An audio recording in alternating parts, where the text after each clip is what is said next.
going to take a look at the Pick 5 sequence for Monday night at Yonkers Raceway. It has a $10,000 guaranteed pool, begins in race 5. And in the first leg, I'm going 3 deep. The 1, Pine Bush Lifesaver, is 4-1. Can't seem to win, but has faced some tough customers. This looks like a beatable field, so we use and go deeper in this leg. The 3 is my ultimate star, 5-2, makes a third start for the Deloyan barn, and has been close, but not as good as those who finished ahead. Tonight, the first and second place finishers from those races won't be involved in this decision, and this isn't a strong group of $40,000 claimers. The 5, Motive Hanover's 3-1. My take is the Joe and Jen entry could go off at higher odds in the morning line. Comes off an okay try and now drops in for a tag. Comes back in sequence and has a gate speed to be forwardly placed throughout and could prove better than this kind down the lane. The race 6, I'm going to single the 5. Covered Bridge is 6-5.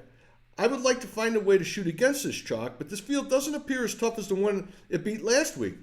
The 4 horse, this is the plan, joins the Brigada Brigade, but hasn't had a real race since November 27th, and I'm not going to commit to him firing hot off the bench. It appears Jordan Stratton could lead every step of the way again and double up. Race 7, going to single the 5. Tin Roof Raiders, 2-1 in the morning line. To be clear, I'm not singling off of last week's rough trip. Had post 6, came away last, and then was boxed in on the rail until late and gobbled up ground to lose by only a nose. Last week's race is over. But I will key the 10-year-old because this time Jason Bartlett will probably land on top or no worse than second around the first turn.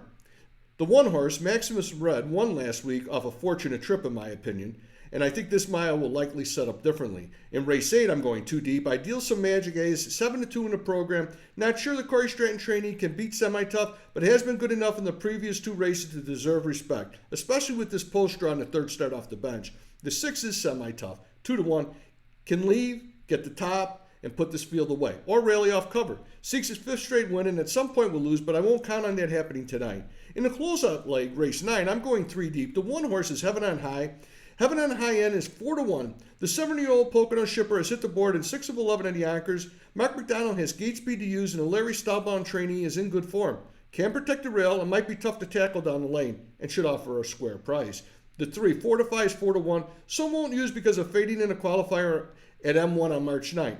It was 42 degrees, a good track, and went to the half in 55-2 on the engine in a 152 mile. May need this race, but the price will likely be right to use, and I won't hold the tune-up against him. Likes Yonkers, has hit the board in 25-37 with 12 photos. The 6 horse is American Dealer, 3-1. Handily beat easier and last, drawing off by almost 3 lengths after a bumpy trip. This will be a bigger test, but knows how to beat this kind. Will use, as there is no one in this field that should scare the Linda Toscano trainee. The 50-cent ticket reads 135 with 5 with 5 with 16 with 136 for $9, and good luck.